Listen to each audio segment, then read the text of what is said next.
નમસ્કાર દર્શક મિત્રો, મિસ્ટર ગુજરાત ન્યૂઝમાં આપનું સ્વાગત છે।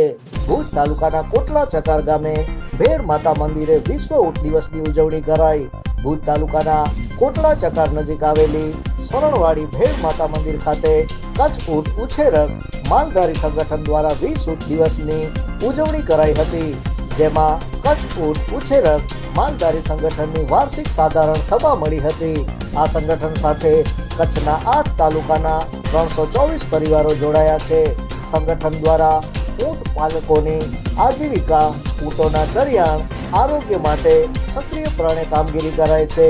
કચ્છ ઊંટ ઉછેરક માલધારી સંગઠન દ્વારા પશુપાલક વિભાગ અને સહજીવન સંસ્થા સાથે મળી 2015માં ભારતની ઊંટોની 9મી નસલ એવી ખારાઈ ઊંટની માન્યતા અપાઈ હતી। તેની સાથે ઊંટડીના દૂધની બજાર વ્યવસ્થા ઊભી કરવી, ઊંટની 2 નસલ કચ્છી, ખારાઈ ઊંટના સંરક્ષણ અને સંવર્ધન અંગેના કાર્યો કરવા, ઊંટ પાલકોને સંગઠિત કરવા, તેમના ચરિયાણના હકો અંગે કામ કરવું, ઊંટોના આરોગ્યની જાળવણી માટે રસીકરણ કેમ્પ યોજવા સહિતની કામગીરી કરાય છે।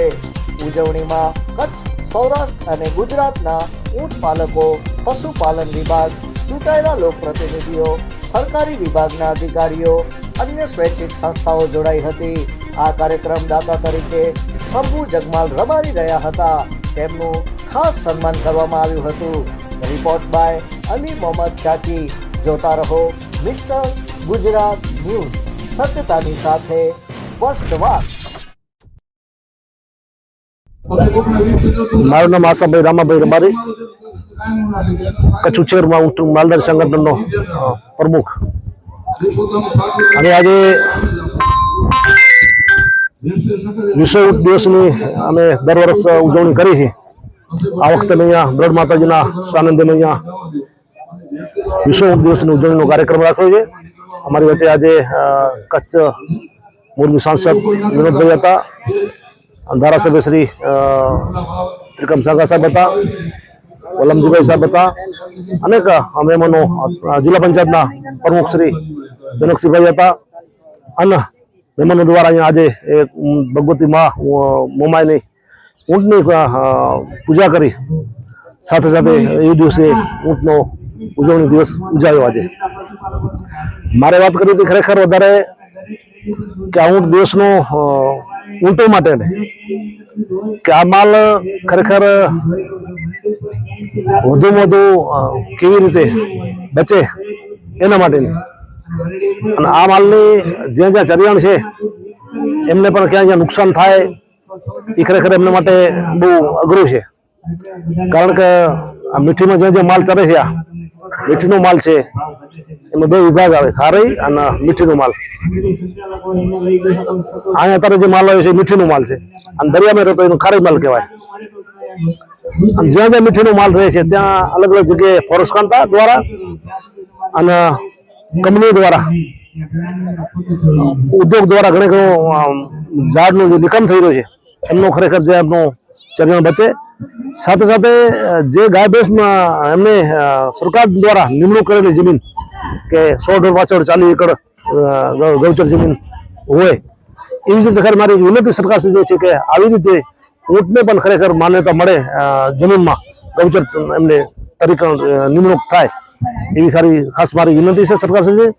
સાથે સાથે જે ખારાઈ માલ ત્યાં દરિયામાં રહે છે એમને પણ જે માલધારી રહ્યા છે દરિયામાં, ત્યાં મીઠા ઉદ્યોગ દ્વારા અને કંપનીના ઉદ્યોગ દ્વારા ઘણી જગ્યાએ એમના રસ્તા, એમનો ચરિયાણ નિગમ થઈ રહ્યો છે, એમને ખરેખર બચત થાય એવી સરકારશ્રી વિનંતી છે।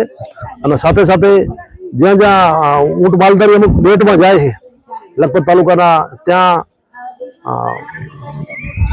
પણ ઊંટવાળાને અમુક જો કે જવા દે, અમુક જો ના પાડે છે, ફોરેસ્ટ ખાતું ના પાડે છે, એમને પણ ખરેખર જે ખુલ્લી જગ્યામાં ચરિયાણમાં રહે ખુલ્લી જગ્યા આપે। કચ્છમાં કેટલા ઊંટો આવેલા હશે અને કેટલા જે કુટુંબ છે એના સાથે વ્યવસાય કરી રહ્યા છે? કચ્છમાં 2000 ની આજુબાજુ ખારાઈ ઊંટું છે, અને કચ્છી ઊંટું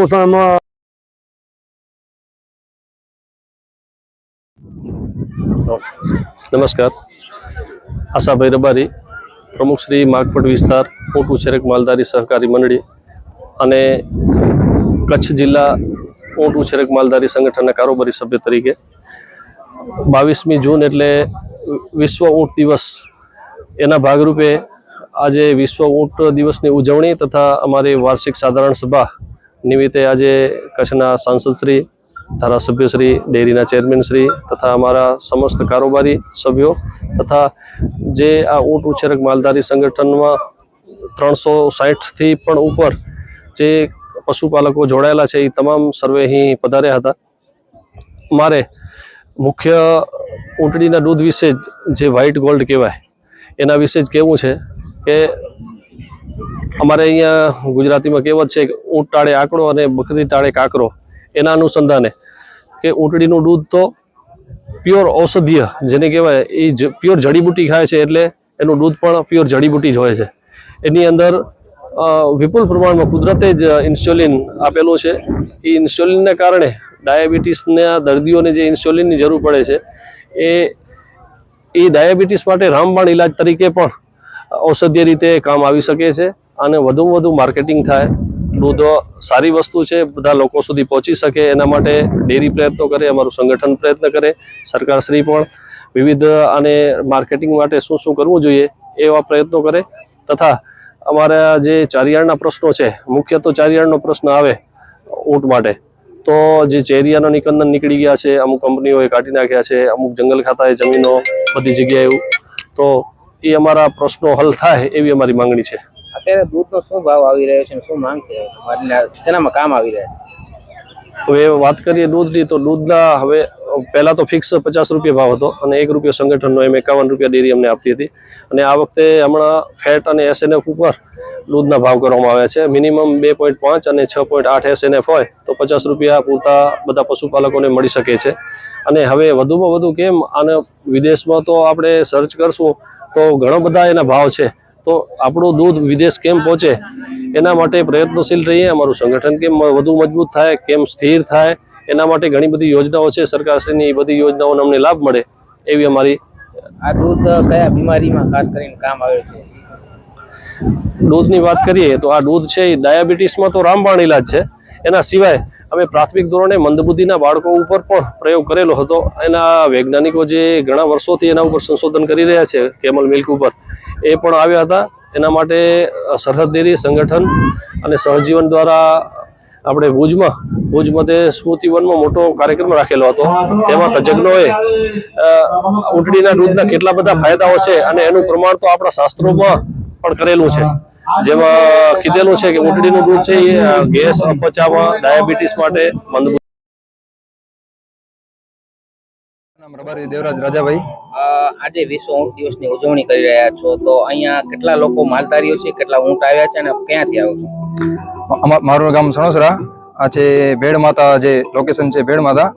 ત્યાં કને આજે કચ્છ ઊંટ ઉછેરક માલધારી સંગઠન દ્વારા જે આયોજન કરવામાં આવ્યું છે, પ્રોગ્રામ જે છે દર વર્ષે જે આયોજન કરવામાં આવે છે એના હિસાબે અહીંયા કેમ્પનું આયોજન કરવામાં આવ્યું છે. બધા માલધારીઓ એકત્ર થઈને બધા જે ચર્ચા હોય દૂધ વિશે કે ઊંટડી વિશે, ચરિયાણ વિશે, એ બધી માહિતી અહીંયા કને રજૂ કરવામાં આવે અને એના ઉપર જે સહજીવન ટીમ છે જે એ પ્રશ્નને ઉકેલ કરવા માટે જે શું કહેવાય અહીંયા કેટલા માલધારીઓ છે જે ઊંટની ખેતી જે કહી શકાય તેઓ પણ કરે છે, એનામાંથી દૂધ ઉત્પન્ન થાય છે, તેઓ આપે છે? કેટલા લોકો એના ઉપર નિર્ભર છે? કચ્છમાં ટોટલ 300 થી 350 જે પરિવાર છે એ ઊંટડીનો વ્યવસાય કરે છે, જે દૂધ ઉપર જે પોતાનો ગુજરાન ચલાવે છે.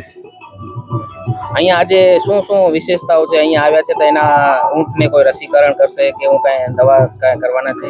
આજે દર વર્ષે જે રસીકરણ કરવામાં આવે છે એ આજે ભેડ માતા જે આયોજન રાખવામાં આવે છે એના હિસાબે જે રસીકરણ છે એ પણ કેમ્પનું આયોજન રાખવામાં આવેલ છે. કયા લોકો સાથ સહકાર આપી રહ્યા છે? અમને શંભુભાઈ જગમાભાઈ રબારી, ગામ સણોસરા, અને જે